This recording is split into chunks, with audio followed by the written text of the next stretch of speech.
नमस्ते Bharat, this is Viren Mishra. Welcome to the Viren Mishra show. दोस्तों, social media पर फिर एक बार एक बहुत बड़ी कंट्रोवर्सी हो गई है। इस बार जो कंट्रोवर्सी हुई है ये दो महान पर्सनालिटीज के बीच में हुई है। ये दो महान पर्सनालिटीज हैं पंडित प्रदीप मिश्रा और वृंदावन के श्रीहित प्रेमानंद जी महाराज। इन दोनों के काफी लाखों की संख्या में फॉलोअर्स हैं। प्रेमानंद जी के फॉलोअर्स काफी सारे हैं और दिन प्रतिदिन बढ़ते ही जा रहे हैं। हजारों लाखों लोग इनकी बातों को सुनते हैं और इनसे इंस्पायर होते हैं। रिसेंटली पंडित प्रदीप मिश्रा एक कथा सुना रहे थे, जिस कथा में उन्होंने राधा रानी के बारे में कुछ बातें कही जो कि राधा रानी के जितने भी भक्त हैं, खास करके प्रेमानंद बाबा जी, उन्हें काफी बुरी लगी। कृष्ण की 16,108 रानी में राधा का नाम नहीं है और राधा के पति में कृष्ण का नाम नहीं है। राधा जी के पति का नाम क्या है? क्या नाम है राधा जी के पति का? अनय घोष। क्या नाम है राधा के पति का? अनय घोष। राधा जी की सास का नाम था जटिला, ननन का नाम था कुटिला। राधा जी का विवाह हुआ था ग्राम छाता। कहाँ की रहने वाली थी राधा? जम के बोलो। बरसाना। पक्के में बरसाने की राधा नहीं थी, राधा जी थी रावल गांव की। बरसाने में तो राधा जी के पिताजी की कचेरी थी, जिसमें राधा वर्ष में एक बार कचेरी पर जाती थी। और उन्होंने इस बात पर अपना एग्रेशन दिखाते हुए एक वीडियो बनाया और उस वीडियो में उन्होंने काफी सारी ऐसी बातें कह दी जो कि प्रदीप मिश्रा के फॉलोअर्स को अच्छी नहीं लगी। वो लाडली जी के विषय में बोल रहा है कि राधा है। 4 श्लोक पढ़ लिए, भागवत प्रवक्ता बन गए। जो हमारी लाडली जी के विषय में एक भी बात नहीं जानता, वो लाडली जी के विषय में बोलने का अधिकार क्या जानता है लाडली जी के विषय में? और ऐसी प्रार्थना है जनता से कि ऐसे भागवताचार्यों से कथा ना सुनो जिनको खुद कथा का ज्ञान नहीं, खुद तत्व का ज्ञान नहीं, केवल बस हवा में चल रहे, हवा में बह रहे हैं। 4 श्लोक पढ़ लिए और बोल रहे, जितना ऐसे छाचित्र गिरोगे कि कहीं उठाने वाला कोई नहीं मिलेगा। यहाँ पर हम देख सकते हैं कि प्रेमानंद बाबा जी के वीडियो के सोशल मीडिया पर आने के बाद, उसके वायरल होने के बाद में पंडित प्रदीप मिश्रा जी ने हाथ जोड़कर माफी मांगी। और आप भले ही पंडित प्रदीप मिश्रा जी को फॉलो करते हो या ना हो, या उनकी बातों से आप एग्री करें या ना करें, आप उनके समर्थक हो या उनके विरोधी हो, आप इस बात से तो बिल्कुल एग्री करेंगे कि पंडित प्रदीप मिश्रा जी ने बहुत ही मैच्योर बिहेवियर दिखाया। उन्होंने बहुत ही समझदारी से काम लिया। वो चाहते तो प्रेमानंद बाबा जी के ऊपर भी और सारी बातें कह सकते थे, लेकिन उन्होंने इस बातों को यहीं खत्म करने का सोचा। उन्होंने माफी मांगी और उन्होंने दंडवत करते हुए वृंदावन आने की बात भी कह दी अपने वीडियो में। कुल मिलाकर देखा जाए तो ये विवाद यहीं पर खत्म हो गया, लेकिन इसके बाद भी सोशल मीडिया पर जो वैष्णव कम्युनिटी को फॉलो करने वाले लोग हैं, वैष्णव कम्युनिटी के बारे में जो लोग नहीं जानते हैं, वैष्णव वो होते हैं जो सीताराम जी के उपासक हो, जो लक्ष्मी नारायण जी के या राधा कृष्ण के उपासक हो, उनकी पूजा करते हो, उन्हें वैष्णव कहा जाता है। तो वैष्णव कम्युनिटी में और शाक्त कम्युनिटी, शाक्त वो होते हैं जो शक्ति की उपासना करते हैं, यानी कि देवी के स्वरूपों की उपासना करते हैं। इन दोनों के बीच में लड़ाई हो गई। दो पक्ष यहां पर हमें देखने को मिल रहा है और दोनों पक्ष अपनी अपनी बातों को रख रहा है। कोई प्रेमानंद बाबा के सपोर्ट में बोल रहा है तो कोई यहां पर प्रदीप मिश्रा के सपोर्ट में, या यूं कहें कि शक्ति उपासना के सपोर्ट में बोल रहा है। दरअसल प्रेमानंद बाबा जी ने फ्लो ही फ्लो में देवी स्वरूपों के बारे में ये कह दिया कि दुर्गा, काली, ये सब राधा रानी के अंश से जन्म लेती हैं, अंश से प्रकट होती हैं। अरे महारानी जी के अंश से ऐसी ऐसी शक्तियां प्रकट हुई हैं।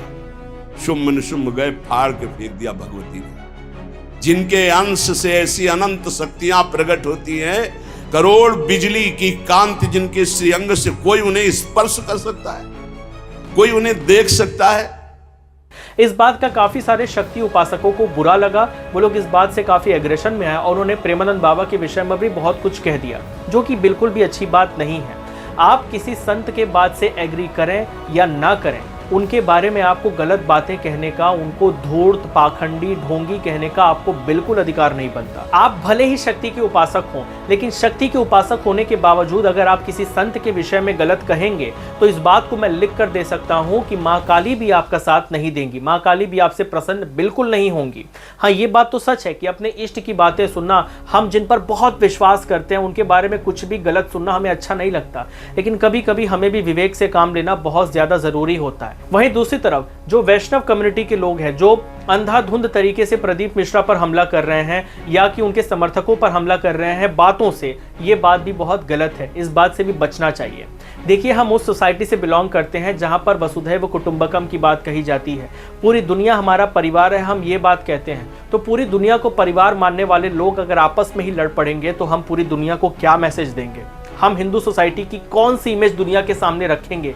इस बात पर भी विचार करने की जरूरत है। हम सबको इस बात को समझना चाहिए कि दुर्गा अगर हमारे शरीर की शक्ति है तो राधा हमारी आत्मा है। हम दुर्गा और राधा अपने शरीर की शक्ति और हमारी आत्मा के बिना रह ही नहीं सकते।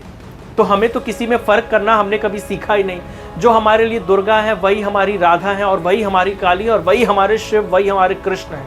हमारे लिए सब तो एक ही रहे, तो फिर आपस में लड़कर क्या फायदा। ये पूरा विवाद जो हमने सोशल मीडिया पर देखा वो पंडित प्रदीप मिश्रा के माफी मांगने के बाद में खत्म हो चुका था। लेकिन सोशल मीडिया पर जो दोनों साइड के लोग आपस में लड़ रहे थे, इन्होंने दोनों कम्युनिटीज का नाम तो काफी ज्यादा खराब किया, हाँ as a Hindu society whole उसका नाम भी खराब कर दिया। देखिए, प्रेमानंद बाबा कोई नॉर्मल आदमी नहीं है, वो एक महान संत हैं। हम इस बात से बिल्कुल भी डिसएग्री नहीं कर सकते कि वृंदावन का और राधा रानी का जैसा प्रचार आज के समय में, उनके बारे में जैसी बातें आज के समय में हमें प्रेमानंद बाबा जी से सुनने को मिलती हैं, वैसा शायद ही किसी और के मुंह से हमें सुनने को मिलेगा।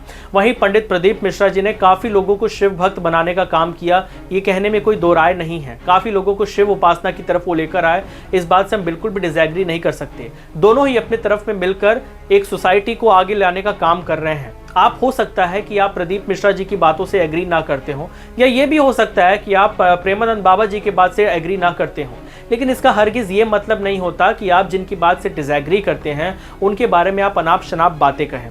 अगर आप उन्हें ढोंगी, पाखंडी एटसेट्रा एटसेट्रा कुछ भी कहेंगे तो आप अपने इष्ट को, जिनकी पूजा आप करते हैं, उन्हें क्या मुंह दिखाएंगे। इस बारे में भी आपको सोचना बहुत ज़्यादा ज़रूरी होगा।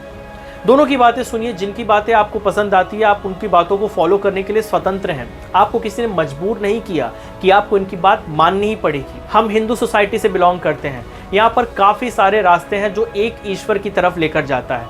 अब ज़रूरत आपकी है, आप किस रास्ते को चुनते हैं। कुल मिलाकर इस वीडियो का यही मैसेज है कि आपस में लड़ना बंद करिए, दोनों बातों को सुनिए, समझिए, और जो हमारे आचार्य, जो हमारे गुरु कहते हैं उस बात को फॉलो करिए। यही एक सही रास्ता है। मैं मिलूंगा आपसे द वीरेंद्र मिश्रा शो के अगले एपिसोड में। तब तक के लिए बने रहिए मेरे साथ। जय हिंद, जय भारत।